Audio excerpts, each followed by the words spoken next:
The Disney girls are adults now, and they have been for a while. And I'm not talking about the Disney girls of my youth. I mean the Disney girls of like this most recent generation of youth, like, Sabrina Carpenter. She's a grown woman. I'm saying this because I'm still seeing a lot of people surprisingly talk about how like grown up her shows are and how adult they are and how kids shouldn't be there and they're so upset that their child went to the concert and blah blah blah. Her and Olivia Rodrigo too. And I'm like, these grown women? You're upset that these grown women are being grown? And I know I talk a lot about, supporting kids and having an environment that's safe for kids and having empathy for adults who are trying to raise aforementioned kids and everything like that. But in that is also the very true fact that your child is your responsibility.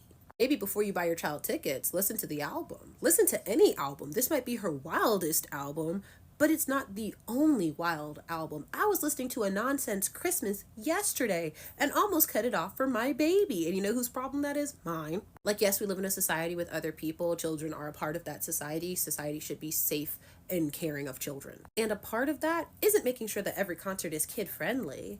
It's knowing which ones aren't and not taking your kid there. And if you're not going to listen to the music, use your thinking thoughts. That's a grown woman. Stop expecting grown adult women to raise and accommodate your children. Like, the expectation of the public caring for your child is like, if Sabrina Carpenter saw a lost kid or a kid fall down, I'd hope that she would help said child. But it's not. Sabrina Carpenter should release child friendly music for the rest of her life. It's like you guys are allergic to nuance some days. Just use your common sense and operate accordingly. Tell me why I just saw a video of a middle-aged man. No, I'm just kidding. He was probably 25.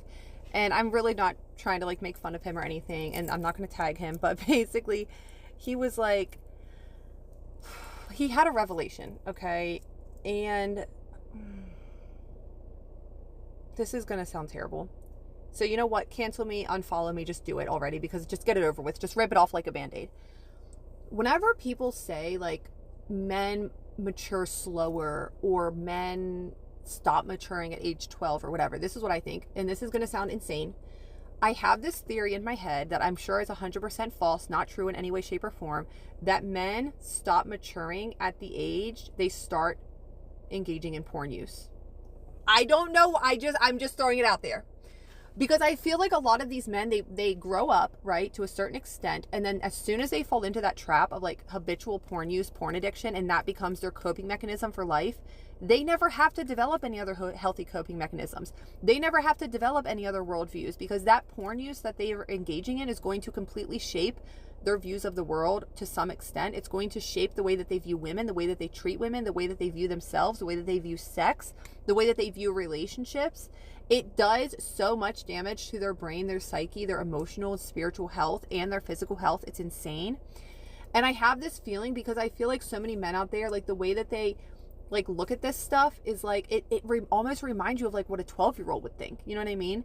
And you know how girls will say things like, yeah, I realized that when I was 12. I genuinely feel like men are not realizing this stuff at a young age because they instead just get into these addictive like things like porn addiction and porn use and lust and fantasy and delusion and escapism, and it literally prevents their brain from being able to develop healthy in a healthy way. It prevents them from being able to develop these different views on like women and relationships because everything that they're learning and taking in and accepting as reality is probably coming from pornography. This is just my opinion. Don't come for me. It's just my opinion. That being said, this guy was basically saying, he was like, you know what I'm realizing? And I'm just paraphrasing here, but basically he was like, I'll be out with 5 of my guys and sorry, some people showed up to buy a car. Anyway, I'll be out with 5 of my guys and they'll all look at a girl. He called the girl a John. I don't understand what that means, but we'll all look at the same girl and all my guys will be like, nah, she ain't it. She ain't all that. She ain't all that. And then he was like, but then I'll look at her more. I'll take a good hard look at her and I'll be like, no, she's nice. No, she's good looking. I'm sorry. But that's what basically what he was saying. He was saying how like he's starting to realize that like not all women have to look like the same stereotypical type of woman in order to look beautiful to him, apparently. And this is what I'm going to say. And then he went on to say like, you know how those girls like at first glance, you'll be like, they ain't all that. And then the more you look at them, the more that you're like, oh yeah, she's pretty. The porn sickness of it all, I can't get behind. This is what I mean. I know you guys are going to laugh at me so much and be like, you are ridiculous. Just shut up already. But listen, it is this idea. Number one, who is doing this? You and all 5 of your guys are going out and judging and lusting after and looking at every single woman that walks by. I'm sorry, only lusting after the ones that are all that, not the ones that aren't all that. It's just so bizarre to me, number one. And I'm driving home. I see a guy out like on a walk, and I'm thinking, why is it that as a woman, I'm not lusting after and objectifying every single man that I drive by, or every single man that crosses my path anytime I'm living out in the world as a normal human being? And why are men like this? Except don't answer that, because I know why they're like this.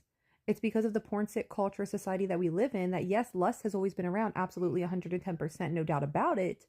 But the world we're living in today, it normalizes it, enables it, and encourages it in the men, more than ever before in the history of humankind. I strongly believe that, because look at where porn has come.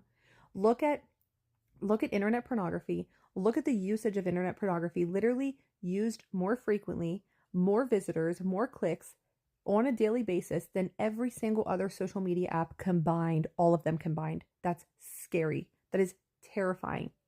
Of course, these men are growing up, right, in this world. It doesn't matter if they have a wife, a girlfriend, a relationship. It doesn't matter.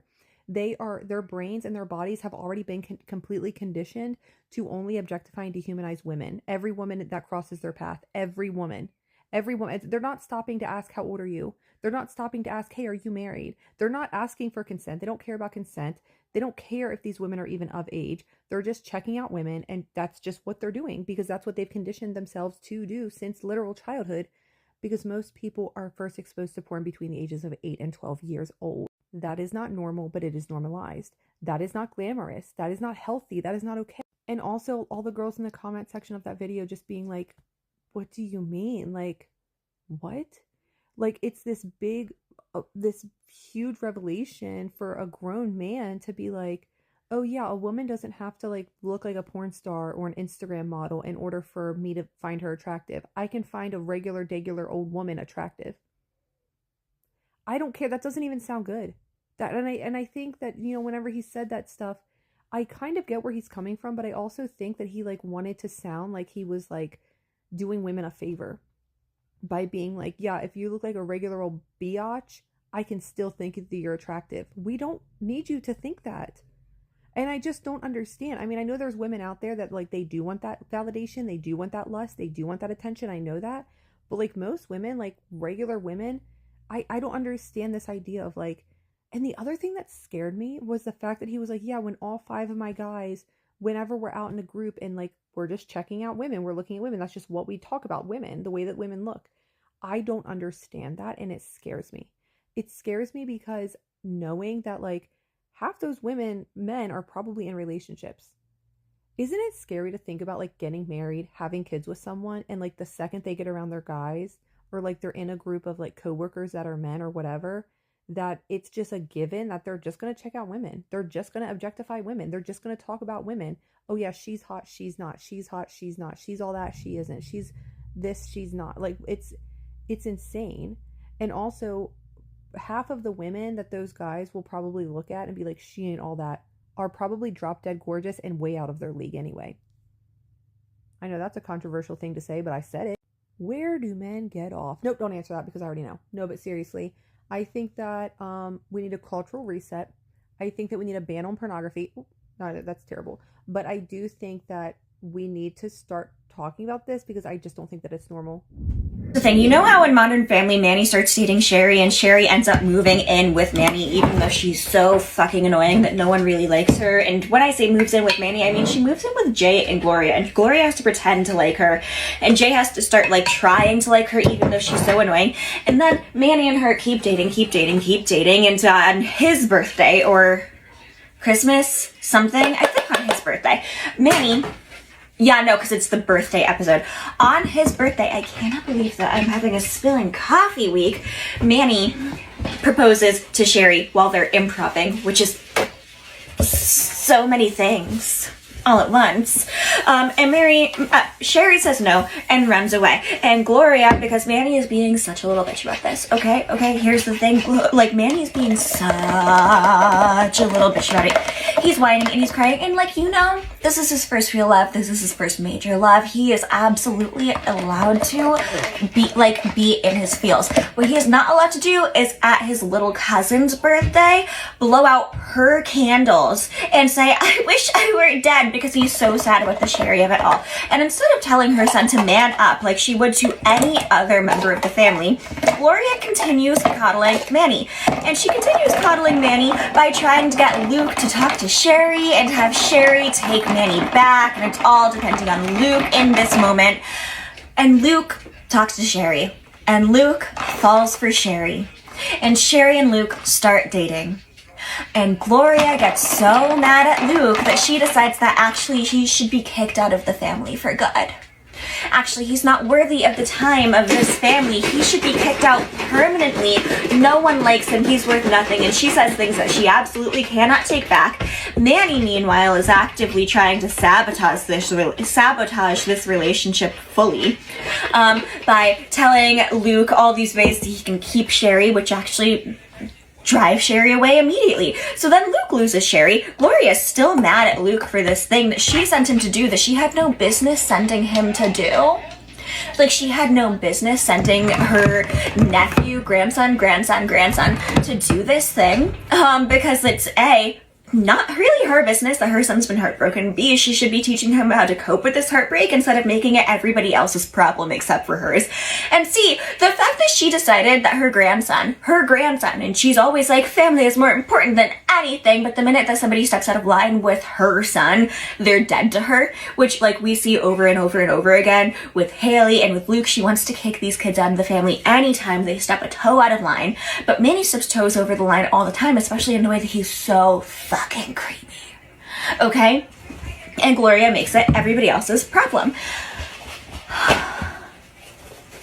Later seasons Gloria messes me up, okay? And I forgot about how much I dislike later seasons Gloria the first couple of times I ever watched this show, because Sofia Vergara is so charming, Sofia Vergara is so talented, Sofia Vergara is so delightful, that it's easy to forget that Gloria, after season 5, is this overly Christian woman who baptizes her great-grandchildren and who shames without permission, baptizes her great-grandchildren without permission, and who becomes convinced that her son is possessed by the devil, and who just goes out of her way to make her religion everyone else's problem, while actively trying to, like, kind of kick people out of the family willy-nilly, and acting like she's the matriarch of the family, which technically she is, but also really Claire is the matriarch of the family. Like, Claire is the one who tries to bring everyone together. Claire is the one who's actively trying to keep the peace, even when she doesn't really want to.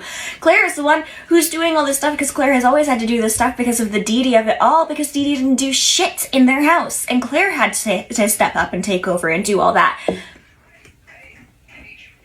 I hate that storyline. I hate it.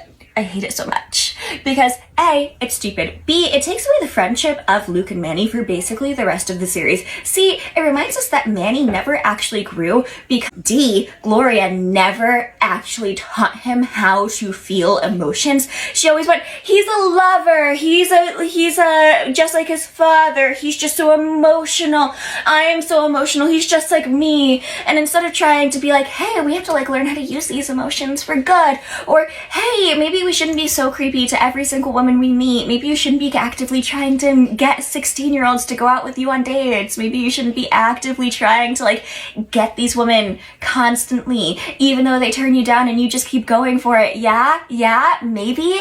Like, the entire reason that Luke gets girls and Manny doesn't is because Luke grew up.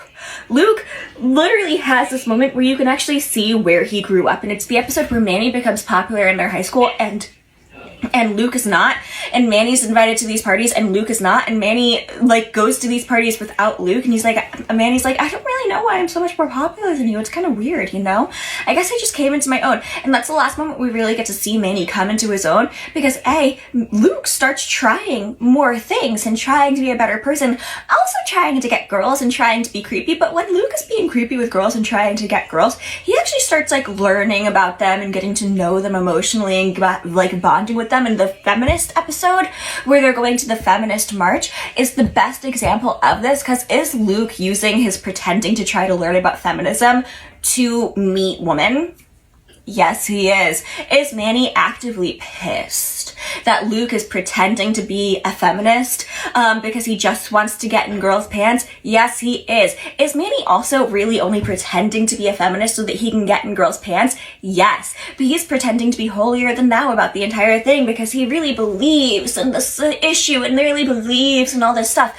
But does he really? No, because he thinks that because he's a feminist, he is entitled to these girls and entitled to their emotions and entitled to their lives and entitled to dates with them.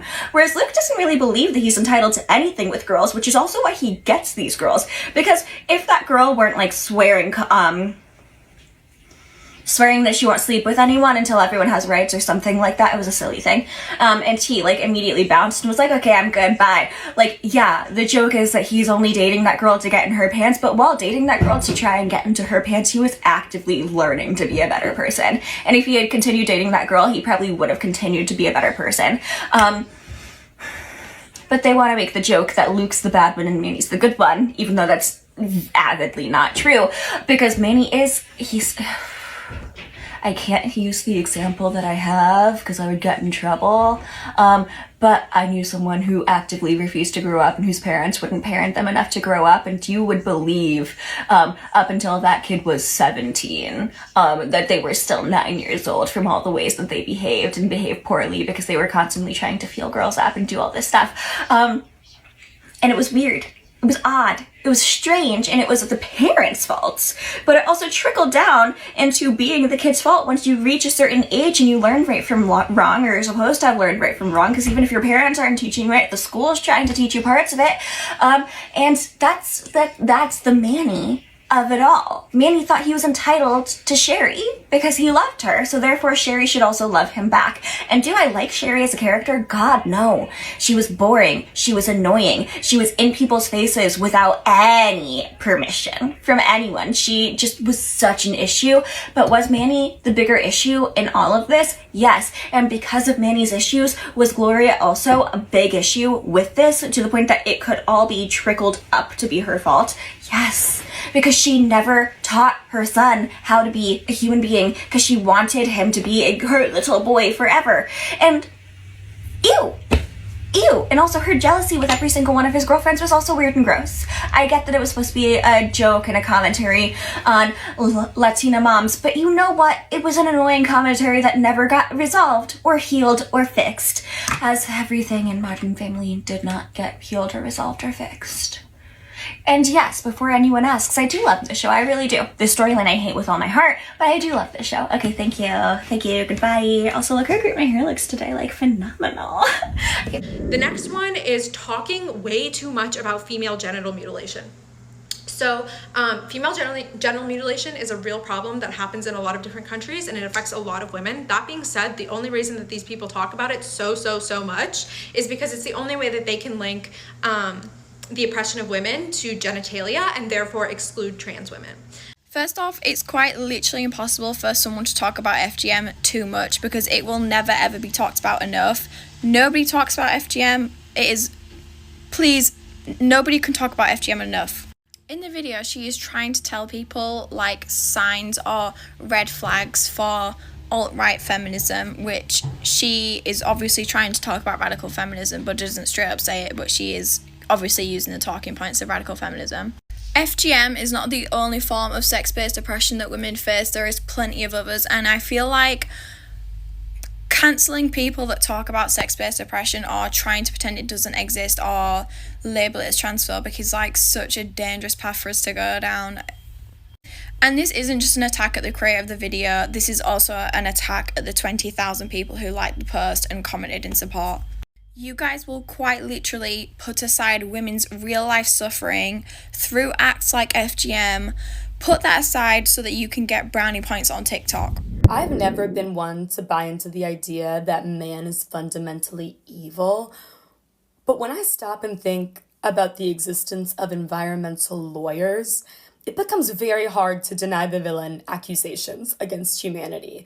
Like, when you stop and think about environmental lawyers as a concept and why we even need them in the first place, it becomes very clear that we are the baddies. Like, these are lawyers who are ultimately representing the earth as their client. And the fact that the earth, a full-ass planet, the planet we live on, has to stoop to hauling our asses to court over and over again to get us to stop being so shitty all the time, that is bonkers. That is an insane level of villainy. Do you know how shitty you have to be as a species for a full-ass planet to lawyer up against you? Think about it. We treated the earth so badly that even lawyers took pity on it. Even lawyers looked at it and were like, I usually don't discount my rate like this, but goddamn, like, you have been wronged. I think you have a case here. That is bananas. The earth should not need a lawyer. I know that I am not a book talker myself, but I just have to say, as someone who regularly consumes a lot of current book talk content and grew up in book fandom spaces before that on Tumblr, that seeing Trump supporters get on here and lecture book talk, like politics should be kept out of book talk, this is supposed to be a positive community, it has been the single funniest viewing experience of my life. Book talk is supposed to be a positive community? Give me a break. You're grasping at straws. Get real. I love book talk. I love the people in it, but let's not act like book talk has ever had a reputation for being a positive community. This is a community of people where half the people in it, they talk about Colleen Hoover like she is their own personal nemesis. God bless their hearts. This is a community where I have seen people hunt down and expose authors pretending to be other races with a vengeance like they're Liam Neeson from Taken.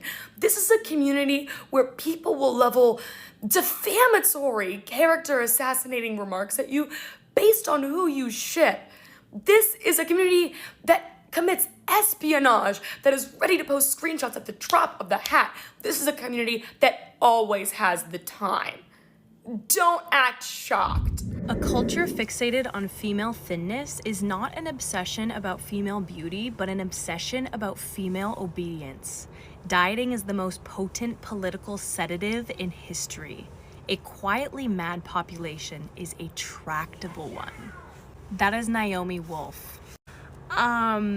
This is a quote I read in The Body Is Not an Apology, and I actually saw another TikTok talking about how they want us focused on our appearance right now. They want us to be worried about staying thin. They want us to be obsessed with picking apart our bodies. They want our attention distracted. They want our attention focused on perfecting our physical bodies, whereas right now there are so many more pressing issues, and this is one of the ways that society keeps women distracted, because they know we have fucking loud voices. They know we have opinions. They know we have the ability to change the world, but they don't want us doing that because they want to maintain the status quo.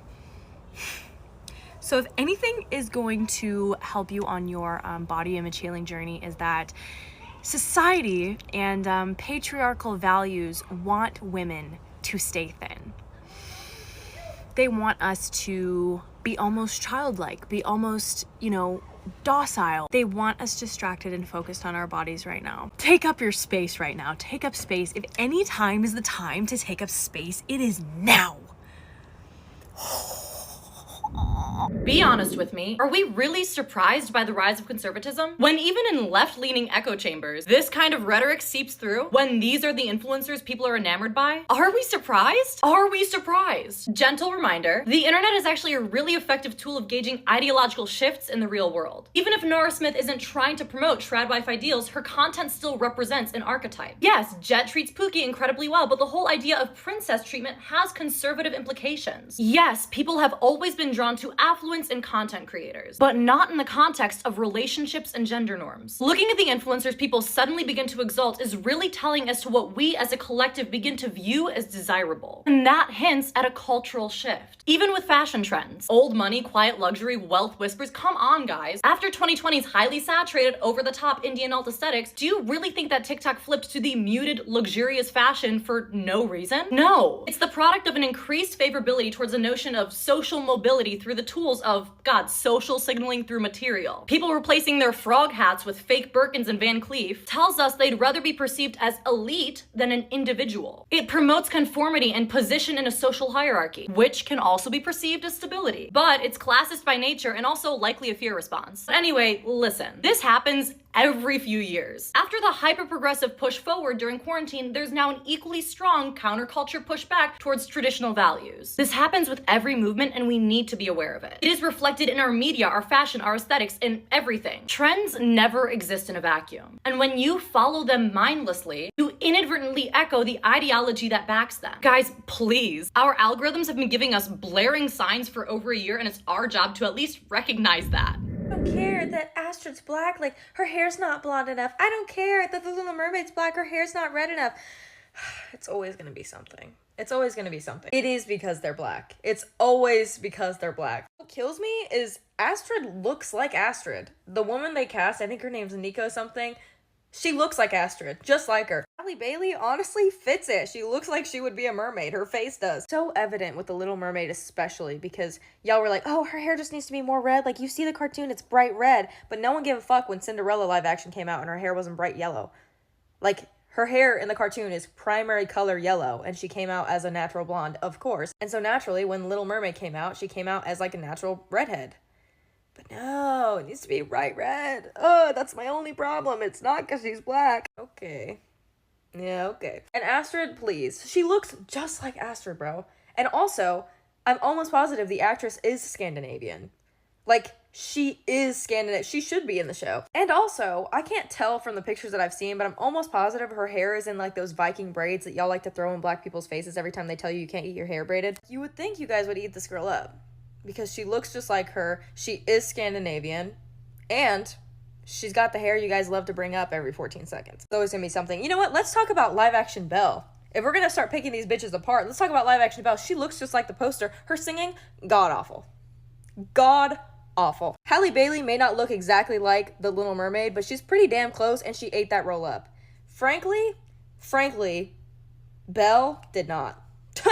Belle did not. Okay, but what if we made Tiana white? Then what about that? You made the only black princess white? Like, be fucking for real. You're not stupid. Obviously, that would be an issue. That's the only black princess. Like, no shit. Also, her being black is central to the movie. That is a big part of it. Her race is important. It's not important to Astrid. It's not. Sorry. It might be important to you that she's white, but it's not important to the movie. It's also not important to the Little Mermaid. It might be important to you, and that's something you can figure out on your own, but it's not important in the movie.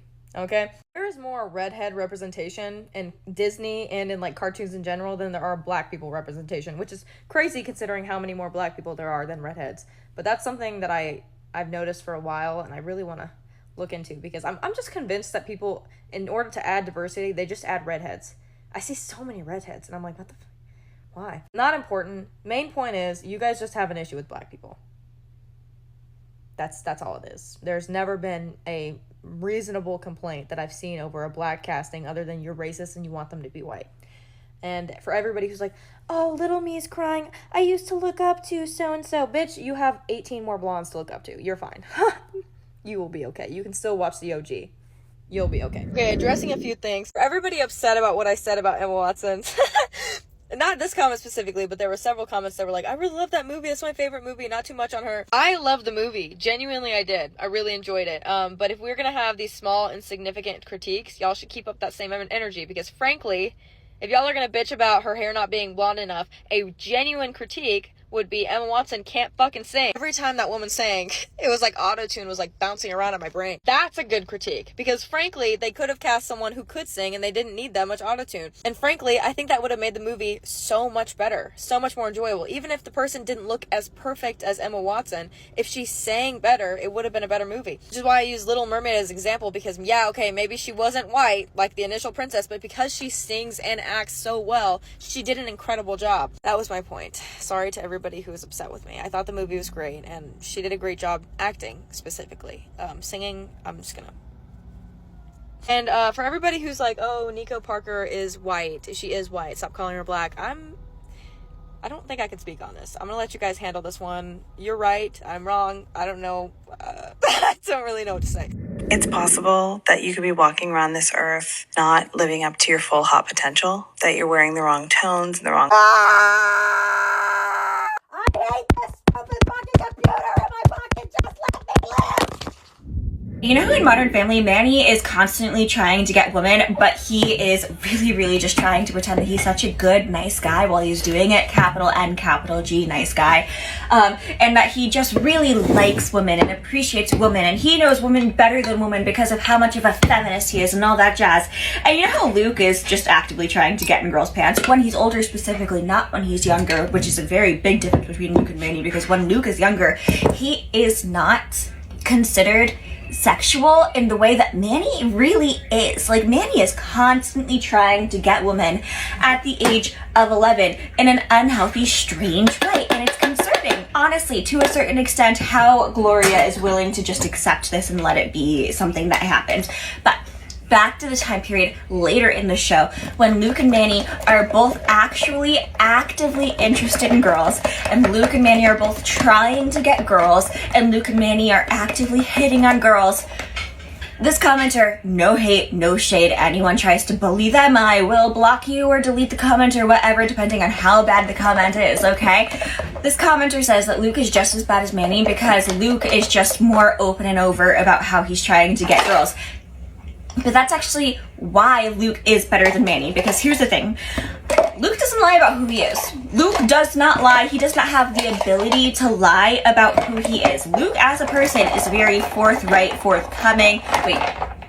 forthcoming, just very willing to tell the truth. Is he trying to get a girl by, like, being whatever the girl wants him to be? Yes. Is that always great of him?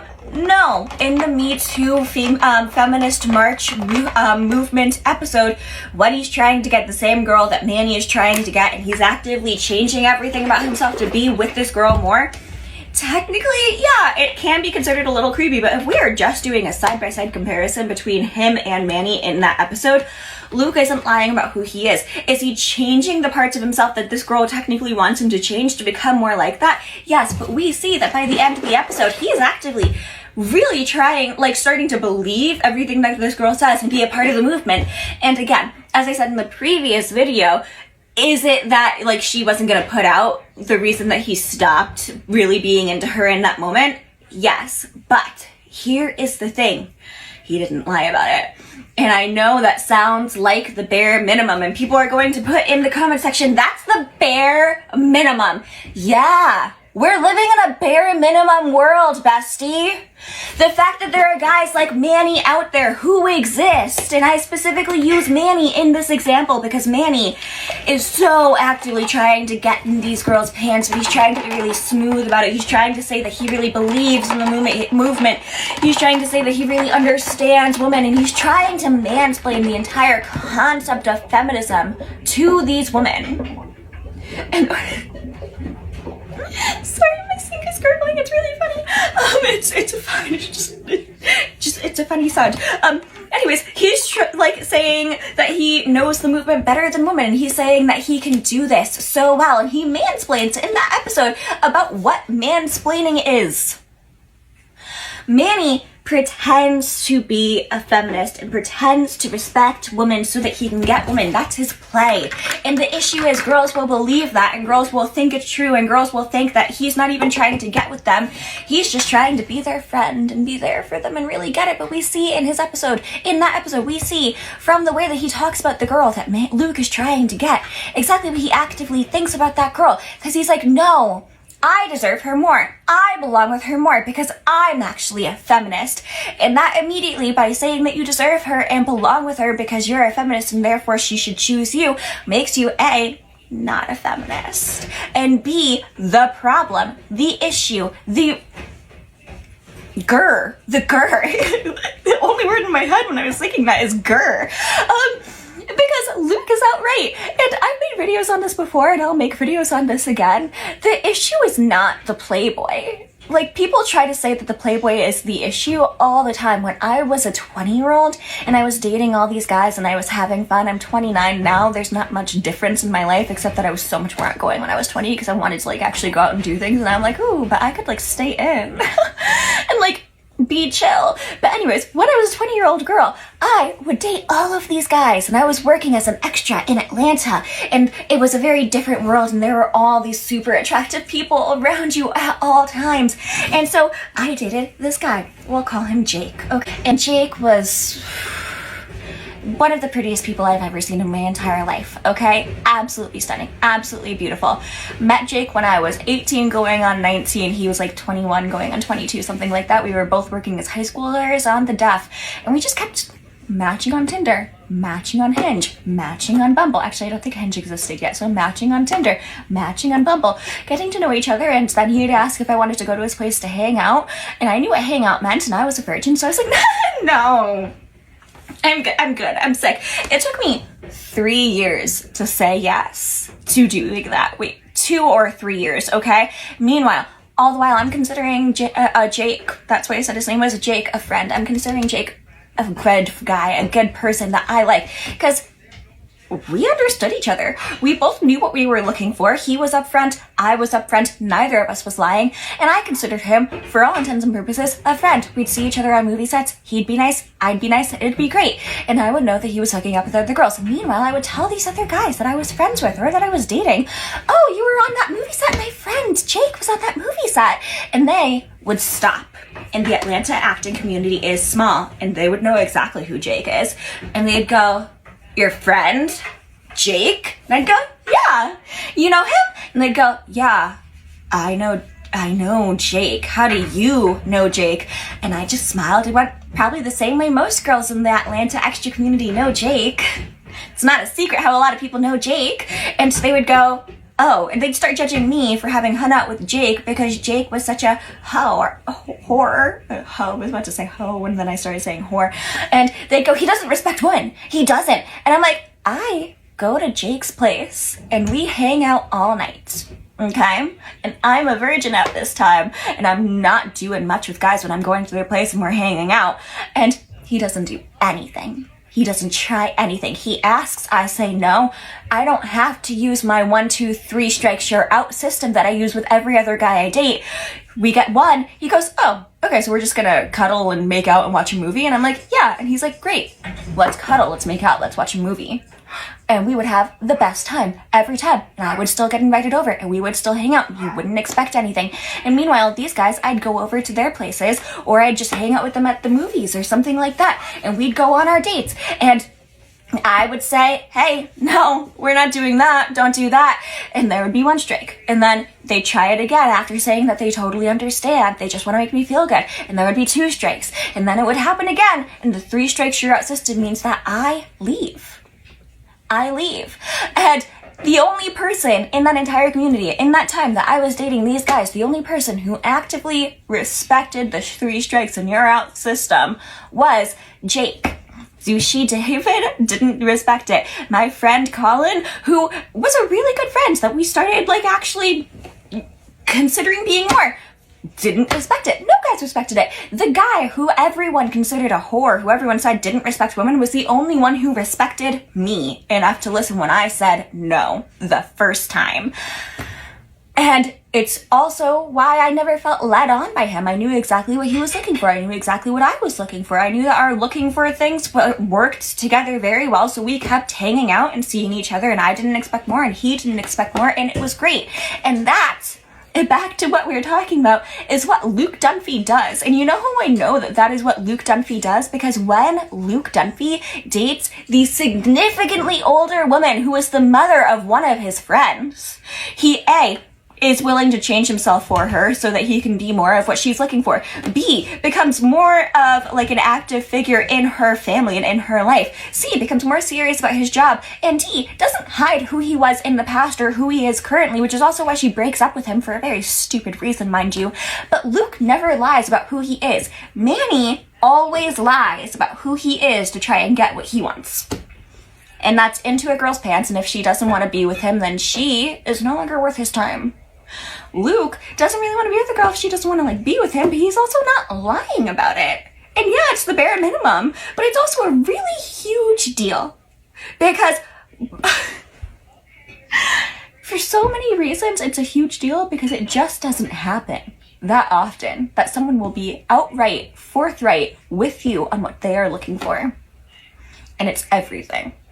Okay, thank you. Bye. I really encourage every single woman to unlearn her internalized misogyny for a lot of reasons, but especially because once you do, you're gonna like yourself a lot more, because why the fuck would you hate a woman? Wicked comes out tomorrow. Liam Payne is 6 feet under. I had the most amazing lesbian sex for 6 hours. 6 hours the other day. It's a good ass week. It's a good ass fucking week. Unfortunately, if you want to have men in your life as a woman, you have to have some level of cognitive dissonance. You have to really ignore the fact that on some level they are all misogynistic. There is something that they are willing to let slide that is misogynistic. And if everybody, including women, has some level of misogyny in them, you're very deluded to think that the men in your life don't have that. You know what I mean? Like, it's so ingrained. It's one of the most, I would say, the most normalized form of oppression, because it specifically affects women and girls. And so, of course, people are going to look at it very differently. And it's also a form of oppression that is so hard to kind of point out in social interaction sometimes, because we live and cohabitate so closely with our oppressors. There's no sort of bird's eye view of it. It's just so close that it's hard to see it, if that makes sense. But if you ask enough questions, if you sit in on enough conversations, if you overhear their conversations, things like that, you're going to see that it's all of them. And I hate that there's so much cognitive dissonance that is required in order to sustain those relationships. Or you have to, it's not that deep your way into having relationships with them. And it's even more depressing when you decide that you no longer want to do that. I no longer want to ignore hearing you listen to music where he's referring to women as bitches and talking about us like we're fucking objects, and knowing that in real life, all of the men that you like artistically are just happen to be men that abuse women in real life. I just don't have it in me to pretend that you are not helping to uphold this system that makes life so fucking hard for me and other women and girls. I don't have it in me to do that anymore. And it's like, I will love you for the rest of my life, and I will have this sweetness and tenderness for you. But I know that your love is conditional, and I know that you don't love me more than you love the benefits that you get from the patriarchy. And that shit is so depressing. And I will make a million videos about it probably, because it's something that's been weighing so heavily on me, because there are men that I love in my life, despite what some videos will make it seem like. There are men that I love in my life, like my brothers and cousins and all of that. But it's like, I don't have it in me to pretend that they are not part of the problem anymore. And they're respectful, and they never say anything nasty to me. But it's just like those little things. It's like, once you notice, it is impossible to unnotice it. And it is just so much easier to stay in that denial space, because once you start to realize just the little teeny tiny ways that it shows up, it's like, I no longer want to know you. I no longer want you in my proximity. I want low contact, because it's so fucking disgusting, but it's also devastating, especially when you grow up with them. But it's like, I can't do it anymore. You don't do anything to help release women from these cages. You don't do anything. You claim that you love women so much. You want to spend the rest of your life with women, but you do nothing. You do nothing to make things better for us. You do nothing. It's so annoying. They don't even do the bare fucking minimum. And it's like, you know that women would do so much more if men were in that position. We would do so much more if even for a second they were in a position where they were at a disadvantage. Do not text me asking where you at, because if you do, I'll tell you. I am at my wit's end. My wit's end. Go ahead, search me up on Find My Friends. It'll tell you, Kira is currently located at her wit's end. And that location has not changed in quite some time. Because the earth is on fire, Everybody's dumb as rocks. Nobody can talk about the human body in a normal way anymore. No one lets me read their texts on the subway. So much for those community values you all are preaching. TV shows take 3-year gaps in between seasons now. The Stranger Things kids, practically bags of bones at this point. They're going to be as old as molasses by the time season 5 comes around. Mayors don't even wear the big sash that says mayor on it like they do in cartoons and TV shows. Everyone in tech has moved on to AI. Meanwhile, I still can't copy and paste from a fucking PDF. And apparently, having a slim waist and thick thighs and a dump truck ass isn't in style anymore.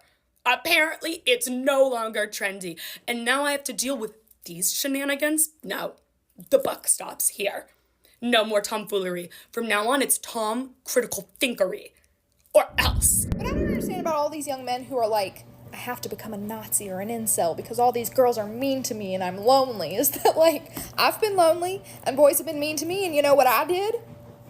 I learned how to craft. Like, bitch, get a hobby. How to Train Your Dragon fans, rejoice. It turns out we are going to be getting that white Astrid cast that we wanted all along. Due to the backlash of the casting of Astrid in the new How to Train Your Dragon live action movie, executives decided to scrap the film and start production on a new film this summer. The working title of the new film is How to Train Your Dragon, except Astrid is white and everyone else is black. I don't know about you guys, but this is a win. This is a win. We will finally be seeing the white Astrid. And who's playing Miss Astrid? Well, none other than Miss Barbie herself. Hey, Barbie! I'm so excited, you guys. This is what we wanted. So I don't know if liberals realize that Republicans are constantly speaking to each other in code out in public. You guys have to watch this video. It's so crazy. She's literally saying that like conservatives have this secret code, like liberals are muggles and they're the wizards. And the secret codes are saying that you're moderate on your profile, driving a pickup truck, stopping at Buc-ee's on a road trip, having the American flag on their profile. Like, girl, this isn't code, honey. That's not code. It might be code for you guys to each other. Like, we see it. That's not a secret. That's straight up our red flag. Your secret codes are our red flags, honey. We see you. You're the muggle. These are my Glee fan theories. These are my Gleeries. These are my Gleeries. First, I think that they named Rachel's competing love interest Jessie St. James exclusively so that Finn could sing Jessie's Girl at some point in the show, which he did. I think that they were originally gonna have Tina be the lesbian in the show, but they decided against it. My reasoning for this is at the start of the show, they have her dress very goth, very different than how she dresses later in the show, and they make jokes about it, but it is kind of a lesbian thing.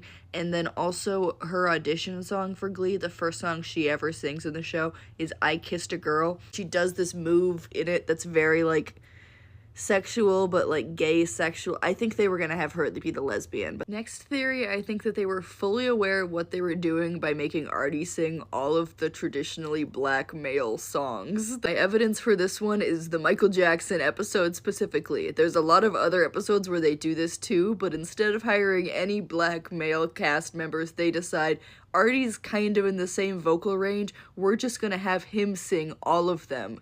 He sings 3 songs in the Michael Jackson episode. My final theory relates to the last few seasons. I think that Ryan Murphy's original plan with the show was to have Finn take over for Mr. Schuester and to have the show be a continuation sort of show, one that doesn't have to have a designated end. They can just continue on with a new crop of high schoolers every single time, and then also have new songs as new pop songs continue to come out. When Corey Monteith unfortunately died during the filming of the show, I think it threw a wrench in that plan completely, so they had no idea what they were doing, which is why a lot of the writing is really, really shaky. I think the other reason they ended the show when they did and changed the writing the way they did in the last few seasons is because the new cast members, the ones that they shoved in there as like, these are the incoming freshmen, Marley and, you know, all of them, they did not really have crowd appeal. I feel like the fans did not love them.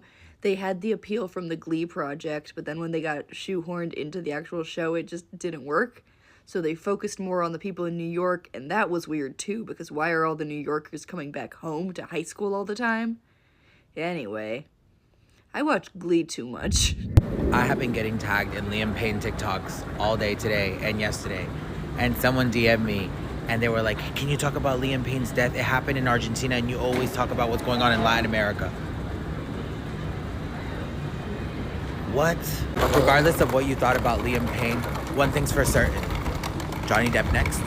I'm gonna tell you something and I want you to listen very carefully. I do not care how much propaganda was going on during that summer. Y'all will never, and I mean never, never, never, never, never, never, no matter how much hate I get, convince me Johnny Depp is a good person. Sorry. I know this comment is supposed to be humorous. Can you imagine all the people who have to learn how to wash themselves? I have lived in a college dorm for 2 years with all women, and let me tell you something. A form of abuse that not many people talk about is the lack of hygiene education. I knew so many girls who literally just do not know how to take care of themselves, how to take a proper shower, how to clean up themselves after a period. They literally just didn't know. A lot of girls also who came from divorced families who had to live with their dad and were too shy to ask certain questions did not know how to take a proper shower. I remember this one girl who had super persistent dandruff, and one day I was just walking her through her shower routine, tell me what you do. And she was like, I put shampoo on my hair and then I put my hair under the shower. I was like, okay, and then what? Then nothing. That's literally it. She did not know that you're supposed to lather the shampoo and massage your fingers into your scalp. Literally just nobody told her that and she did not know. And again, this is not a case of somebody being crusty or stinky and knowing and refusing to apply the knowledge. She just did not know. I have so many stories like this, but it would surprise you the amount of people who literally just don't know how to take a proper shower. I think it needs to be talked about, and that's why I make the videos that I do. A lot of people say things like this, who even needs to know how to take a proper shower? More people than you know.